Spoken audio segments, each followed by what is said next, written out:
네, 오늘부터 예배 포맷이 바뀌어서 우리 자녀들과 함께 예배 처음 시작을 이렇게 하게 되니까 굉장히 훈훈하고요.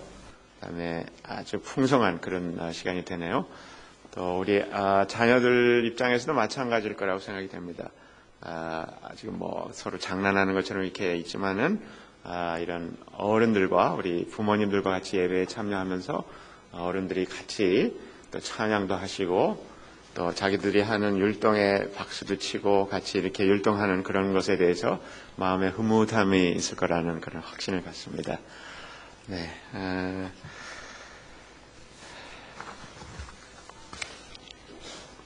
자, 그러면 제가 한번 기도하고 오늘 말씀 같이 보겠습니다. 하나님 아버지, 주의 은혜를 진심으로 감사합니다. 주께서 우리로 하여금 이 요한복음의 말씀을 천천히 살펴나가는 중에 하나님의 뜻을 잘 이해할 수 있도록 주의 성령께서 우리의 마음을 활짝 열어주시고 주께서 예비하신 하늘의 신령한 양식으로 우리를 풍족히 채워주시기를 간절히 바랍니다. 주의 말씀을 증거하는 종의 입술과 생각과 또 마음의 온갖 정서를 주관하시고 이끌어 주셔서 이 한 시간의 말씀을 통하여 우리가 깊이 하나님의 은혜로 젖어들며 풍성해지는 또 깨달으며 회개하며 순종의 열정이 또 다짐이 일어나는 귀한 시간이 되게 도와주옵소서. 주 예수 그리스도 이름으로 간절히 기도합니다. 아멘. 주의 길을 예비하기 위하여 광야에 외치는 자의 소리로 왔던 세례 요한. 그의 세례를 받고 이제 온 이스라엘에 소개된 예수님이 그의 제자들과 함께 본격적인 사역을 시작했습니다. 예수님도 요한의 이 전국적인 영적 개혁 운동의 방식인 이 세례를 베푸는 일, 그 연장선상에서 그의 복음 사역이 시작되었던 것이죠. 즉 예수님께서 하나님의 나라가 가까웠고 회개하라, 때가 찼고 하나님의 나라가 가까웠으니 회개하고 그 복음을 믿으라, 이런 말씀을 하셨지만 그 사역의 첫 출발은 사실 요단강에 가셔서 그 세례 요한에게 세례를 받으시는 그 예수님의 세례를 통해서 그의 복음 사역이 시작이 되었던 것이죠. 이미 예수님의 세례 받으신 것의 의미에 대해서 설명을 드렸습니다마는 이제 세례를 받은 예수 그리스도는 그의 제자들로 더불어서 오늘 말씀을 보면 세례를 또 요한과 비슷하게 베푸시는 그런 모습을 보여줍니다. 자, 이 두 사역이 이제 동시에 이루어지고 있었습니다. 적어도 세례 요한이 헤롯의 그 부패한, 즉 자기 동생의 아내를 데려다가 사는 그러한 헤롯의 도덕적 부패에 대해서 도전하는 것으로 말미암아서 세례 요한이 결국은 정치적으로 투옥을 당하게 되고 그 후에 우리가 잘 아는 대로 목이 잘리는, 상상할 수 없는 그런 최후를 맞이하게 되지요. 자, 그러나 이 헤롯이 그렇게 요한을 잡아 가두기 전까지는 예수님이 이제 복음 사역을 막 시작하셔서 요단강 한편에서 세례를 주시고 또 세례 요한은 이미 그가 했던 것처럼 세례 사역을 그의 제자들로 더불어 같이 하는 그런 형편이었던 것이죠. 자, 여기에서 두 사람, 이 세례 요한과 예수님 이 두 분에 대해서 사람들이 하는 말들이 이제 서로 엇갈리고 있었습니다. 특히 세례 요한의 제자들은 일찍이 그들의 스승인 세례 요한에게 와서 세례를 받았던 이 예수님이, 그래서 그 사람들이 볼 때는 예수님이 어떻게 보면 세례 요한의 제자처럼 이렇게 보였을 수가 있죠. 그러나 바로 그 예수님이 이제는 그들의 지도자인 세례 요한의 영적 운동에 오히려 좀 도움이 되지 않는 거추장스러운 것처럼, 그리고 더군다나 많은 사람들이 이제 세례 요한을 추종하던 사람들 중에도 많은 사람들이 예수님에게로 방향을 바꿔서 나아가는 그런 형국이었던 것이죠. 그때 26절에 보면 요한의 제자들이 요한에게 와서 말하였다. 라삐님 보십시오. 요단강 저편에서 선생님과 함께 계시던 분, 곧 선생님께서 증언하신 그분이 세례를 주고 있는데 사람들이 모두 그분에게로 모여듭니다. 이렇게 보고를 했습니다. 언뜻 듣기에 그렇게 반가운, 달가운 그런 소식은 아닙니다. 근데 27절 보면 요한이 그 제자들이 그러한 보고를 한 것에 대해서 이야기하는 내용이 우리가 보통 생각하는 것과는 상당히 다른, 상당히 특이한 방식의 대답이었습니다. 하늘이 주시지 않으면 사람은 아무것도 받을 수 없다. 너희야말로 내가 말한 바 나는 그리스도가 아니고 그분보다 앞서서 보내심을 받은 사람이다 한 말을 증언할 사람이다. 우리에게서 떨어져 나간 것처럼 보이는 저 예수, 저 사람의 그 일이 우리와 경쟁하는 것이 아니고 하늘 아버지께서 그에게 주셨기 때문에 저렇게 할 수 있는 것이다. 사실 나는 그리스도가 아니다. 그분보다 앞서서 보냄을 받아서 그를 준비하는, 그의 길을 예비하는 사람이니까 이 사실을 너희들이 이제 본격적으로 더 나아가서 전파해야 된다 하는 강력한 예수 그리스도를 지원하고 지지하는 그러한 그 발언을 하면서 동시에 그 제자들을 더 격려해서 예수 그리스도를 추종할 수도 있고 또 그 일에 대해서 같이 하나님께 감사할 수 있다는 그런 뜻으로 말씀하고 있습니다. 오늘 우리는 예수 그리스도와 세례 요한의 관계에 대해서 좀 살펴보는데요. 특별히 세례 요한의 이 정신적인 내면 세계에서 일어나는 그 아주 여실하게 우리 앞에 보여지는 그 사람의 참된 모습을 살펴보게 됩니다. 우리는 세례 요한의 이 모습 속에서 자기 정체성의 확립으로부터 증언으로까지 나아갔던 사람이라는 결론을 내릴 수가 있습니다. 무슨 말씀인가 하면 From established self-identity to positive witnessing.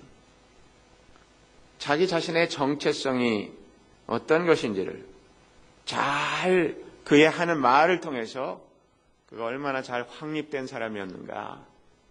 즉 자기의 self-image, 자기의 self-identity 그것이 어떻게 잘 확립되고 그것으로 말미암아서 더 예수 그리스도를 지원하고 예수 그리스도에 대해서 증언하는 그 증언이 더 큰 힘을 받는 한 사람의 모습을 보게 된다는 말씀입니다.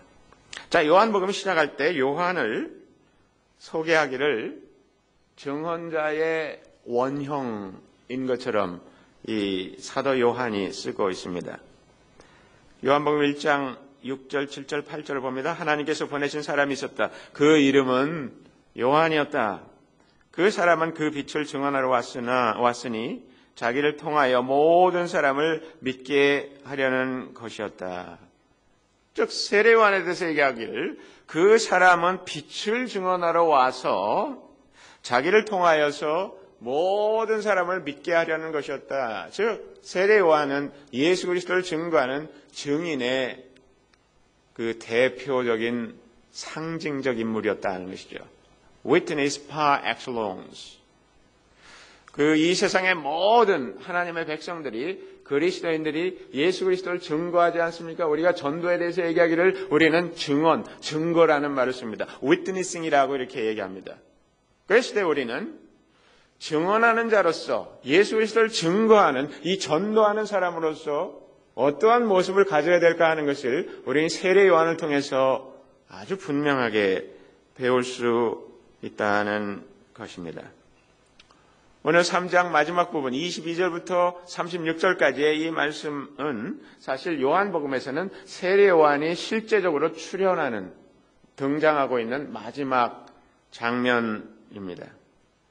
그런데 이 본문은 단순히 세례 요한의 증언의 삶을 외면적으로만 말하고 있는 것이 아니라 증거하는 삶의 대명사인 이 세례 요한의 심층적인 내면 묘사를 몇 군데서 우리로 하여금 보도록 해주고 있죠.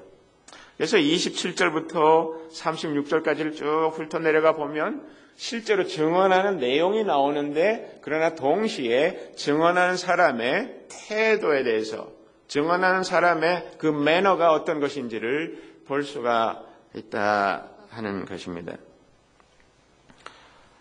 그래서 27절에 보면 하늘이 주시지 않으면 사람은 아무것도 받을 수 없다 이렇게 말씀하면서 예수 그리스도에 대해서 하늘이 주신 사람이라고, 예수 그리스도에 대해서 하늘에서 내려온 분이라고, 또 28절을 보면 나는 그리스도가 아니고, 그 말은 뭡니까? 그분이 그리스도다 하는 것입니다. 그분이 그리스도다. 또 동시에 29절을 보면 신부를 차지해야 될 신랑으로서 예수 그리스도를 얘기하면서 자기는 그 신랑의 친구라고, 즉 결혼식이 있으면 그 결혼식을 위해서 특별히 호주 사람들이 결혼하는 이 서양식의 이 결혼 방식에 보면 신랑의 친구들이 그 결혼을 위해서 여러 가지 이 준비를 하죠. 물론 신부의 친구들도 준비를 하지만 그 신랑의 친구들이 결혼의 모든 준비부터 이벤트, 피로연, 그 모든 과정에까지 같이 참여하면서 그것을 준비해 나가는 과정에서 그 신랑의 친구로서 신랑이 결혼하는 것을 아주 즐거워하고 기뻐하고, 또 다만 그날의 이벤트가 아무런 문제가 없이 잘 처음부터 끝까지 매끄럽게 진행되도록 하는 그 일을 수고를 하면서 아주 애를 쓰면서 이렇게 감당하지만 어떻습니까? 나의 친구 아무개가 오늘 그동안 정말 고대하던 이 결혼식을 맞이해서 잘 새로운 가정을 이루는 것에 대해서 모태하는 그 마음과 같이 이제 하나님의 백성들에게 고대하고 고대하던 그 메시아가 오셔서 그 메시아와 더불어서 하나님의 신부인 이 하나님의 백성이 하나가 되는 이 성대한 하나님의 백성의 그 왕이 오셔서 이제 그 왕이 좌정하셔서 그 백성들을 이끌어가는, 말하자면 이 거대한 결혼식의 그 모든 준비와 그것이 모든 일들이 아무것도 문제없이 잘 이루어지도록 하는 그 일을 맡은 사람으로서 자기 자신을 보여주고 있는 것이죠. 그러면서 30절에 보면 그는 흥하여야겠고 나는 쇠하여야 한다. He must increase, but I must decrease. 그는 흥해야 됐고 예수 그리스도는 잘 되어야 되겠고 나는 이제 서서히 무대에서 사라져야 된다. 이렇게 자기 자신에 대해서 말합니다. 이것을 많은 사람들은 세례 요한의 이 트레이드마크처럼 기억하고 있습니다. 세례 요한 하면 그는 흥해야 되겠고 나는 쇠하여야 하리라. He must increase, but I must decrease. 라고 하는 이 말을 많은 분들이 기억하고 있습니다. 그러면서 이것을 다만 세례 요한의 겸손함으로만 생각하는 경향이 있습니다. 그러나 저는 이것에 대해서 단순한 겸손이 아니다. 이 사람이 그렇게까지 말할 수 있는 것에 그 저변에는 훈련된 어떤 겸손함의 매너가 있어서 그런 것보다도 자기 정체성이 완벽하게 훌륭하게 확립되었기 때문에 그렇게 할 수가 있었다는 말씀을 드리고 싶습니다. 동시에 앞에서도 말씀하고 있지만 자기 자신이 이 세상에 온 그 근본 목적, 그 사명에 대해서 뚜렷하게 하나님의 콜링에 대해서 뚜렷하게 알고 있었기 때문에 그것이 가능하다고 생각이 됩니다. 지속해서 31절부터 36절까지 예수 그리스도가 어떤 분인지에 대해서 계속 증언하고 있습니다. 위에서 오시는 이는 모든 것 위에 계신다. 땅에서 난 사람은 땅에 속하여 땅의 것을 말한다. 하늘에서 오시는 이는 모든 것 위에 계시고 자기가 본 것과 들은 것을 증언하신다. 사실 예수 그리스도는 그러한 분이었습니다. 그래서 니고데모를 만났을 때 니고데모에게 영생에 대해서 얘기할 때, 또 거듭남에 대해서 얘기할 때 그저 상식적인 수준에서 늘 알고 있는 얘기를 아주 쉽게 풀어서 얘기하는 것처럼 담담하게 예수님께서 말씀하시는 것을 봅니다. 반면에 이 니고데모는 그 말씀을 들으면서 너무너무 놀랍니다. 한 번도 그런 얘기를 들어보지 못한 사람인 것처럼 그렇게 말을 하죠. 그 차이가 어디에 있습니까? 땅에서 온 사람과 하늘에서 내려온 하나님의 아들의 차이라고 할 수가 있는 것이죠. 이러한 예수 그리스도의 증언을 받아들이지 않는 것은 대단히 우리에게 큰 위험입니다. 그래서 33절에 보면 그의 증언을 받아들이는 것은 하나님의 참되심을 인정하는 것이다. 그러나 32절에 보면 자기가 본 것과 들은 것을 증언하시는 그 예수님의 증언을 아무도 받아들이지 않았다고.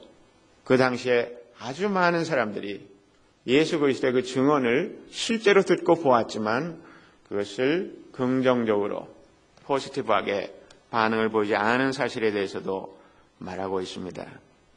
34절 봅니다. 하나님께서 보내신 이는 하나님의 말씀을 전한다. 그것은 하나님께서 그에게 성령을 아낌없이 주시기 때문이다.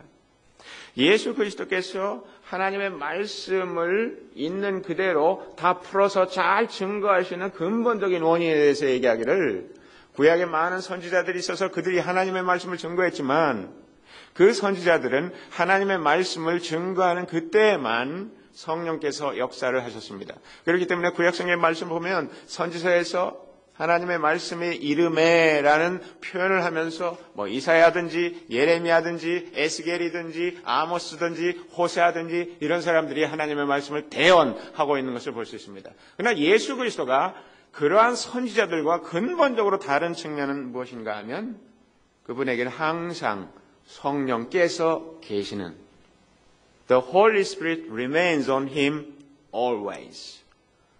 어떤 말씀을 증거할 때만 역사하는 것이 아니라 하나님의 아들로서 항상 예수 그리스도는 그 위에 성령께서 계셨고 그 성령이 하나님 아버지로부터 아낌없이 제한 없이 그 아들 예수 그리스도에게 임했다고 34절이 말씀하고 있습니다. 아버지는 아들을 사랑하셔서 모든 것을 아들의 손에 맡기셨다. 아들을 믿는 자에게는 영생이 있다. 아들에게 순종하지 않는 사람은 영생을 얻지 못하고 도리어 하나님의 진노가 임한다. 진노를 산다. 이렇게 말씀합니다.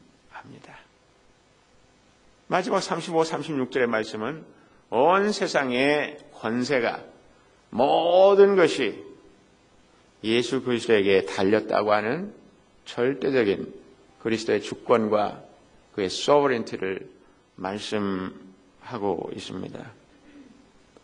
예수 그리스도는 한마디로 생사여탈권을 쥐고 있습니다. 우리의 삶과 죽음의 문제를, 그 열쇠를 갖고 계셔서 우리를 죽일 수도 있고 살릴 수도 있고 우리에게 영원한 생명에 들어가게 할 수도 있고 그렇게 하지 않을 수도 있는 분이 바로 예수 그리스도라는 것입니다. 고로 우리는 아들에게, 이 예수 그리스도에게 순종해야 되는 것이죠. 이 세상에 기독교와 유사한 종교가 적어도 두 개가 더 있습니다. 유대교가 그렇고 이슬람교가 그렇습니다. 그 사람들의 기독교와의 근본적인 차이점은 예수 그리스도에 대한 이 고백과 증언에 있어서 근본적인 차이가 있습니다. 예수 그리스도를 통해서만 하나님 아버지께로 갈 수 있다고 하는 이것을 유일하게 붙들고 있는 것이 우리가 믿는 이 기독교입니다. 왜 그렇습니까? 하나님께서 이 아들에게 모든 것을 맡겼기 때문에 그렇습니다. 우리의 사랑하는 이 예수 그리스도가 모든 것을 그의 손에 쥐고 있다는 것입니다. 그렇기 때문에 우리가 예수 그리스도를 믿지 아니하면 안 되는 것입니다. 예수 그리스도를 순종하지 아니하면 안 되는 것입니다. 물론 그분이 권력만 가지고 있는 것이 아니라 우리의 죄를 위해서 우리의 죄를 다 걸머쥐고 그 요단강에서 세례를 받으실 때 온 세상 사람들의 죄를 이제 걸머쥐시고 십자가에 가서 그 죄의 문제를 해결하셨죠. 이 죄의 문제를 해결한 분은 다른 종교의 어떤 교주나 지도자도 하지 못했던 일입니다. 그렇기 때문에 이분이 우리에게 영생을 주실 수가 있다 하는 것입니다. 이것이 증언의 내용입니다. 이것이 세례 요한이 그 많은 사람들에게 예수 그리스도가 어떤 분인지에 대해서 얘기한 그 증거의 내용입니다. 나 이미 말씀드린 것처럼 이 나머지 시간에 저는 세례 요한의 이 증언의 내용뿐만 아니라 이 증언의 매너, 증거하는 이 세례 요한의 내면 세계의 그 질서가 어떤 것인가, 이 세례 요한은 어떻게 그러한 상황 속에서도 그는 흥해야 되겠고 나는 쇠하여야 하리라 하는 말을 하면서 결국 감옥에 잡혀 들어갔고 거기서 목뱀을 받아서 죽는 것으로 생애를 마쳤지만 예수 그리스도의 입술을 통해서 여자에게서 난 자 중에 이 사람보다 위대한 사람 아무도 없다고 하는 말을 들을 수가 있었느냐 하는 것입니다. 여기에 대해서 이제 나머지 시간에 좀 더 풀어서 말씀을 드려보고 싶습니다.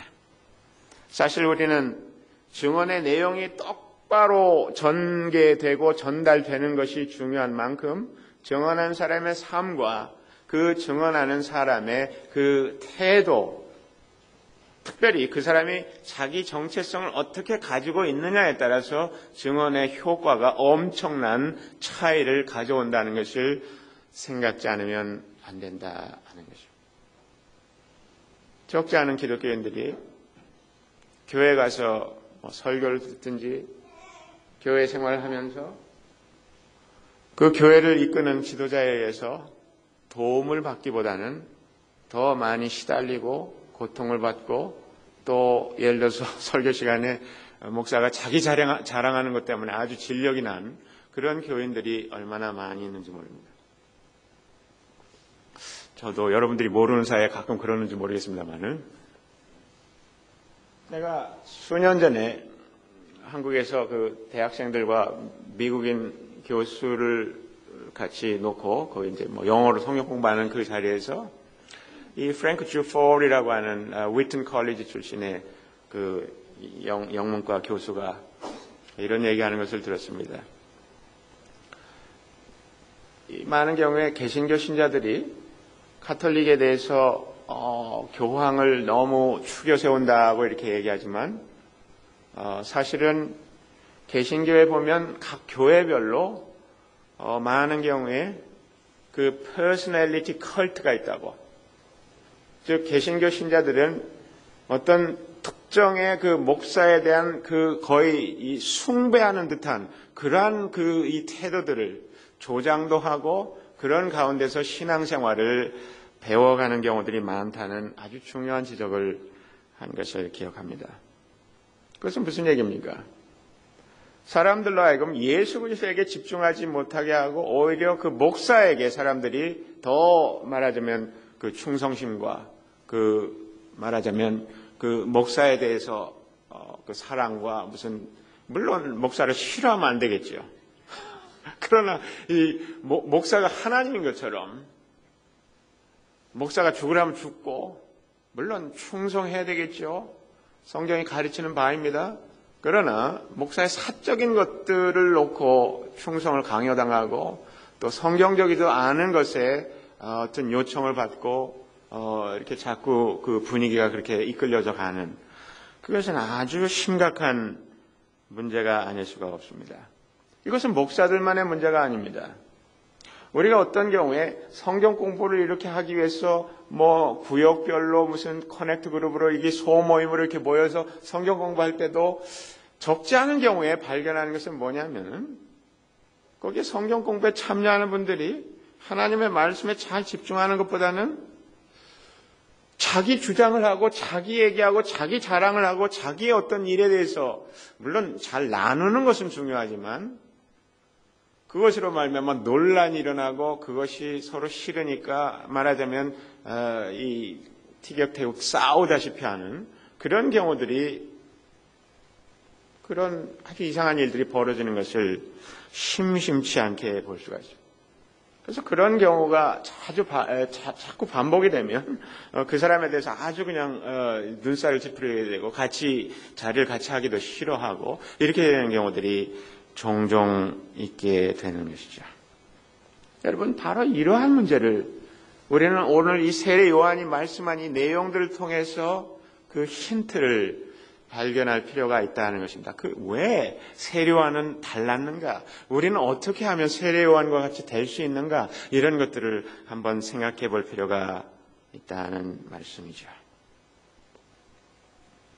우리가 연극을 생각해 보면 연극이나 영화는 이 스크립트에 의해서 움직여지죠. 그 작가가 만든 각본이 있고 대본이 있습니다. 그 대본을 가지고 그 사람이 그 대본에 따라서 그대로 이렇게 행동에 옮기죠. 그 액팅을 그렇게 하죠. 이제 아주 훌륭한 배우들의 특징은 뭐냐면은 자기가 가지고 있는 그 개성이 드러나는 것이 아니라 그 작품에 있는 그 캐릭터의 그 모습과 그 사람의 이모션과 그것을 100% 그대로 표현해내는 것이다. 그래서 이 사람은 수많은 작품을 찍는데 거기에서 그 작품이 요구하는 대로 그 사람의 캐릭터에 맞게 그대로 움직여가는 그 모습을 볼 수가 있습니다. 아주 기가 막힌 겁니다. 하나님이 이 세상을 창조하시고 하나님께서 이 세상에 구원 사역을 이루어 나가시는 그 과정에 우리 모두가 다 그 캐릭터로 참여하고 있는 것이죠. 그러면 그 캐릭터가 해야 될 일이 있는데 그것에 맞게 내가 튀지 말고 내 방식대로 내가 각본을 쓰는 것이 아니라 하나님의 의도대로 그렇게 한다는 것이 얼마나 중요한가. 한번 생각해 보십시오. 여러분들 영화 감독인데 어떤 친구가 와가지고 자기 나름대로 창조적으로 막 거기서 액팅을 하고 있다면 이 작품 다 망치는 거죠. 근데 우리가 많은 경우에 하나님이 감독하시는 그 영화에 나와서 그 작품을 망쳐가고 있습니다. 목사도 그럴 수 있고 교인들도 그럴 수 있고 이 일반 그리스도인들이 얼마든지 그럴 수 있다 하는 것입니다. 그게 뭐 때문에 그러느냐 그럼 사람들이. 무엇 때문에 그 작품을 망치느냐 이거죠. 그 작품을 망치는 가장 큰 이유는 뭐냐면 자기 정체성에 대한 문제라는 것이죠. 내가 누구냐.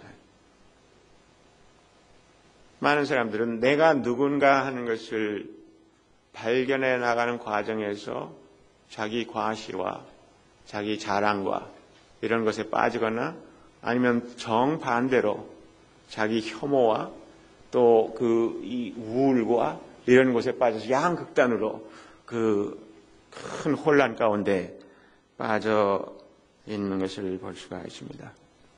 여러분, 예수 그리스도께서 시험을 받으실 때에 그 장면을 기억하시는지 모르겠습니다.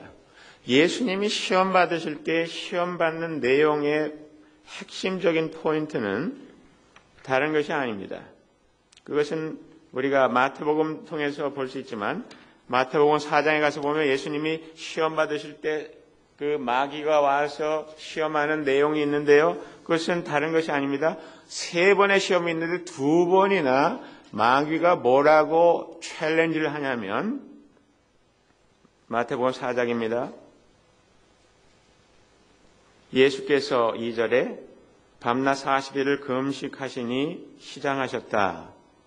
그런데 시험하는 자가 와서 예수께 말하였다. 잘 들으십시오. 내가 하나님의 아들이거든.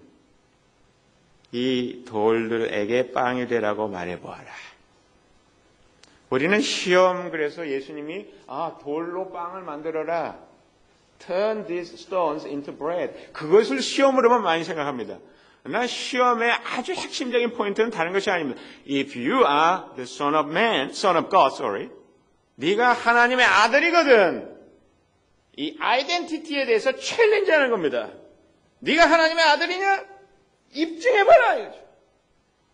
예수님께서 만약에 셀프 아이덴티티가 well established 되지 않았다면, 이 자기 정체성이 잘 확립되지 않았다면 온 세상에 바위 덩어리가 다 지금 빵이 돼가지고 썩어가고 있을 거예요. 이해되십니까? 이 굉장히 중요한 문제입니다. 두 번째 또 보십시오. 두 번째 보면 그때의 악마는 예수를 거룩한 도성으로 데리고 올라가서 성전 꼭대기에 세우고 말하였다. 또 6절에 내가 하나님의 아들이거든. 내가 하나님의 아들이거든. 뛰어내려 보아라. 많은 사람들이 내가 못 뛸 줄 알고 뛰어내릴 수 있겠죠. 뛰어내리는 순간에 그 사람 페일한 겁니다. 왜? 내가 하나님의 아들인 것을 프로브할 필요가 없는 건데, 입증할 필요가 없는데 거기서 모험을 감행한다는 거죠. 모험을 해.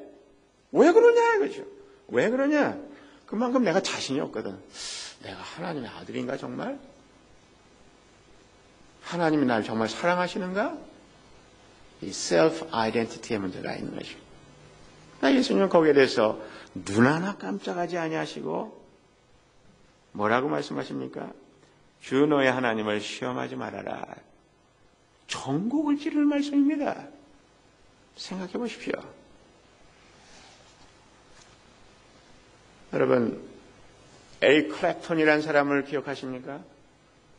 Tears in Heaven이라는 아주 감미로운 이 가사로 노래가 나왔던 그런 아주 유명한 영국 출신의, 말하자면 이 록스타로서는 the best second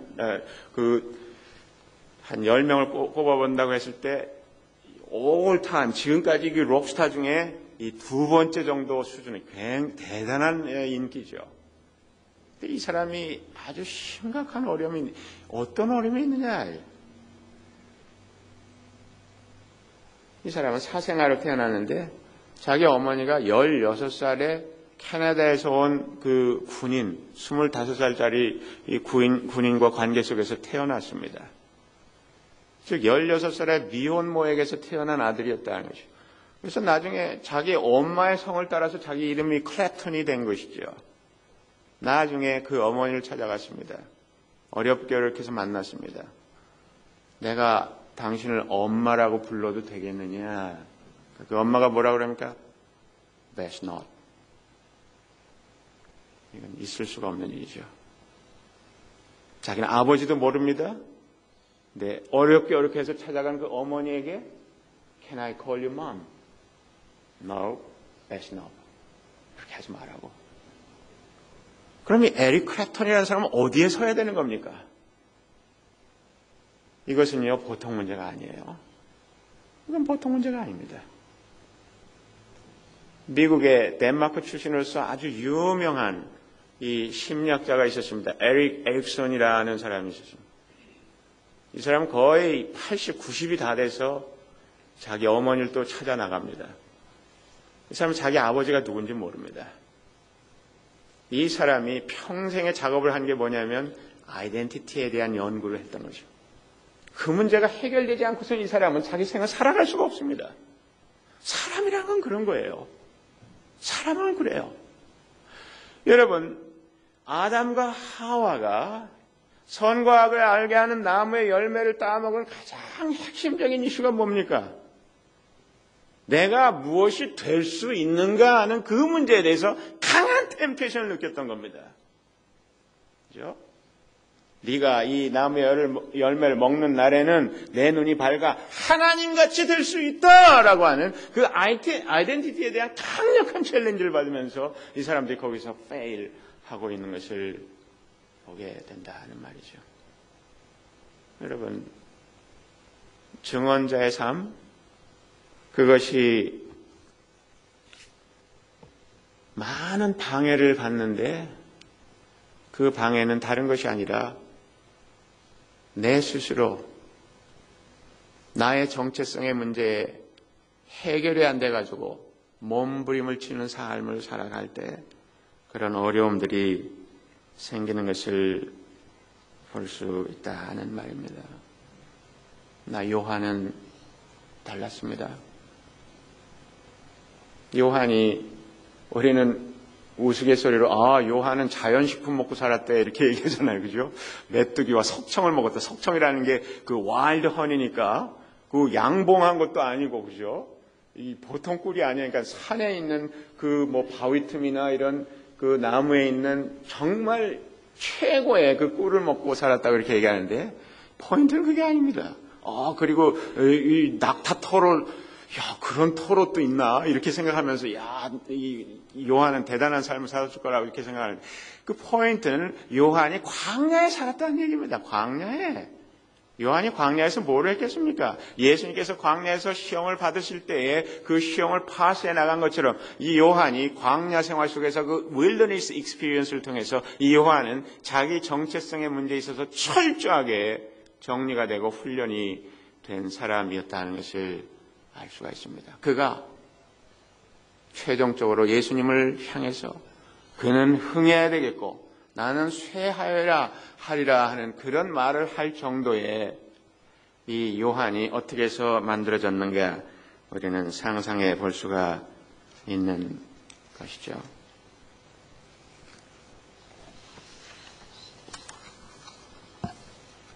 (5장 33절에) 보면 요한복음입니다. 요한에 대해서 얘기하기를 요한은 타오르는 등불이다 이렇게 얘기했습니다. 요한은 사실 오늘 설교 제목처럼 의에 줄이고 의에 목말랐던 사람입니다. 이 의라는 것이 뭡니까? 이것은 하나님과의 근본적인 온전한 관계를 얘기합니다. 하나님과의 온전한 근본적인 관계. 그 하나님과의 온전한 근본적인 관계, 그것이 어떻게 만들어집니까? 하나님의 은혜를 풍성히 받고 하나님의 사랑을 풍성히 알고 거기에서 깊은 만족이 있을 때, 그죠? 법적인 의 이상의 이 관계적인 충만한 그 의에 대해서 요한은 아주 잘 알고 있었습니다. 그렇기 때문에 예수님께서 세례를 받아 오셨을 때에 요한이 내가 당신에게 올해 세례를 받아야 될 텐데 어찌하여 내가 당신에게 세례를 줍니까? 마태복음에 보면 요한이 예수님께서 단 한마디의 말을 통해서 모든 상황이 정리됐습니다. 이 모든 일을 행하여 의를 이루도록 합시다 했더니 요한이 더 이상 얘기하지 않고 예수님에게 세례를 줍니다. 세상의 문제가 뭐냐? 이 세상 사람들의 문제는 이 관계의 망가짐, 관계 파괴에 있다는 것이죠. 그 관계 파괴의 첫 번째 문제는 하나님과 나 사이의 관계에 있어서 파괴가 왔다는 것입니다. 내가 어떻게 해서든지 노력을 해서 하나님의 수준에까지 가야 된다고 하는 것이 죄악된 인간의 속성입니다. 아니다. 그렇게 하는 것이 아니다. 성경은 말씀합니다. 내가 내려간다. 내가 너의 수준까지 간다. 내가 나의 아들 예수 그리스도의 그 죽음을 통해서 너에게까지 내려가노라. 이것이 하나님께서 우리에게 바라시는 의의 모습입니다. 요한은 의에 대해서 몸으로 알고 있는 사람이었습니다. 요한은 아버지 하나님의 풍성한 사랑을 받고 그 훌륭한 제사장의 가문 속에서 그 부모님의 사랑 가운데서 기도 속에서 경건의 삶 속에서 풍성하게 자란 가운데 나중에 광야 생활 속에서도 하나님의 그 풍성하신 은혜와 그의 경륜과 하나님의 그 모든 그를 감싸는 사랑을 깊이 체험하면서 살았던 사람인 것을 볼 수가 있습니다. 그러나 어떻습니까? 우리는 요한이 아닙니다. 여러분과 저는 세례 요한이 아닙니다. 왜요? 많은 경우에 우리는 그리스도인의 가정에서 태어나지 않았고 또 많은 경우에 우리는 그리스도인의 가정에서 태어났을지라도 많은 경우에 우리의 부모들이 우리를 실망시켰고 우리에게 고통을 줬고 우리에게 훌륭한 페런팅의 모델이 되지 않았습니다. 여기서 우리는 마음이 상한 자로 있습니다. 여기서 우리는 세례 요한을 그냥 닮아갈 수 있는 수준의 그런 사람이 아닌 것을 발견하게 됩니다. 우리는 하나님으로부터 새로운 페어런팅을 받을 필요가 있습니다. 하나님이 어떻게 그의 아들 예수 그리스도를 페어런팅 하십니까? 아주 놀라운 사실은요, 마가복음 1장에 보면 예수님께서 요한에게서 세례를 받고 나오실 때에 하늘이 열리고 그 음성이 들려오기를 이는 내 사랑하는 아들이요 내 기뻐하는 자니라 하는 음성이 들렸습니다. 그것이 아주 중요한 의미는 다른 것이 아닙니다. 예수 그리스도께서 이 세상을 위해서 하나님 아버지의 보냄을 받아서 했던 가장 중요한 일이 뭡니까? 십자가에 달려서 죽으신 일입니다. 그것은 위대한 사역입니다.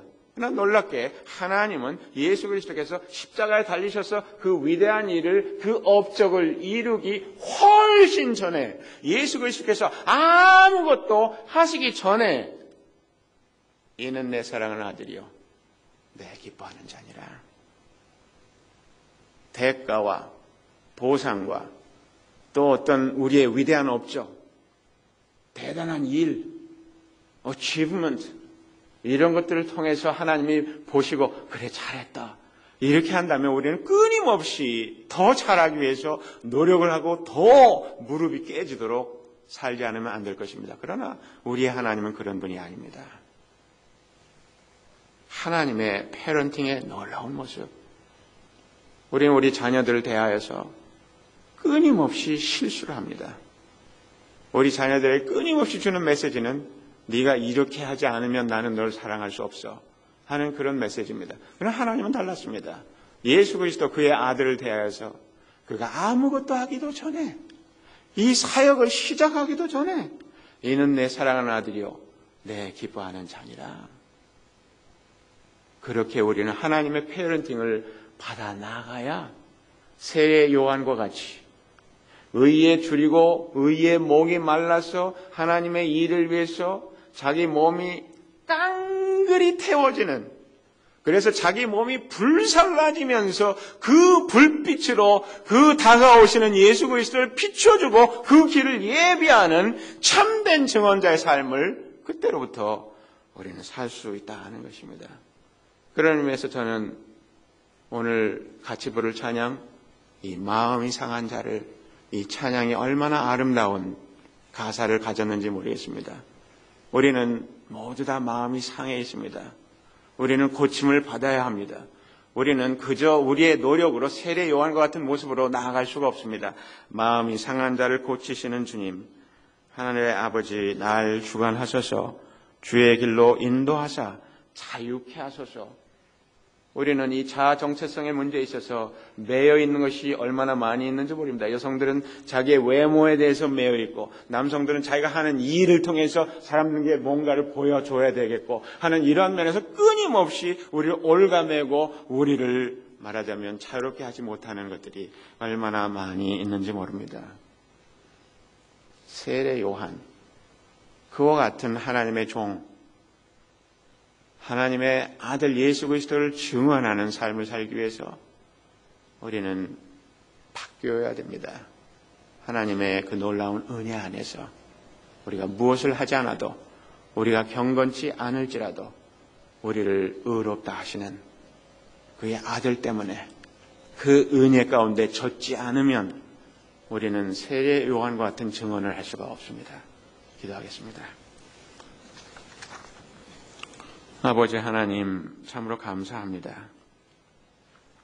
우리가 이 세상에서 빛 대신 예수 그리스도를 증언하는 삶을 살아야 되겠는데, 우리의 증언이 말로는 똑바른 것이고 그 내용은 정통적인 것이지만 우리의 태도와 우리의 됨됨이로 말미암아서 그 증언이 망쳐지고 그 증언에 대해서 사람들이 귀를 기울이지 않게 되는 일들이 얼마나 많이 있습니까? 우리를 주께서 은혜를 베푸시고 긍휼히 여겨주셔서 아버지 하나님의 풍성하신 사랑 안에서 우리가 매일 변화됨으로 말미암아 우리의 한마디 말이 천국과 같은 그런 권위를 가질 수 있도록 우리에게 참된 영적 권세를 허락하여 주옵소서. 주 예수 그리스도 이름으로 간절히 기도합니다. 아멘. 예, 모두 일어서서 시아찬미 595장 마음이 상한 자를 찬양드리겠습니다.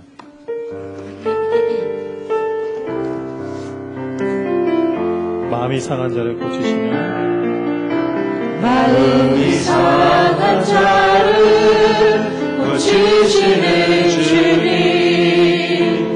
하늘의 아버지 날 주관하소서. 주의 길로 인도하사 자유케 하소서. 새 일을 행하사 분별하소서.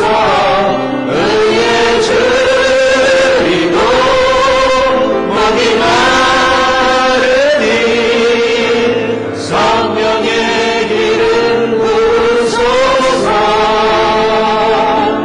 의의 줄이고 목이 마르니 내 잔을 채워 주소서.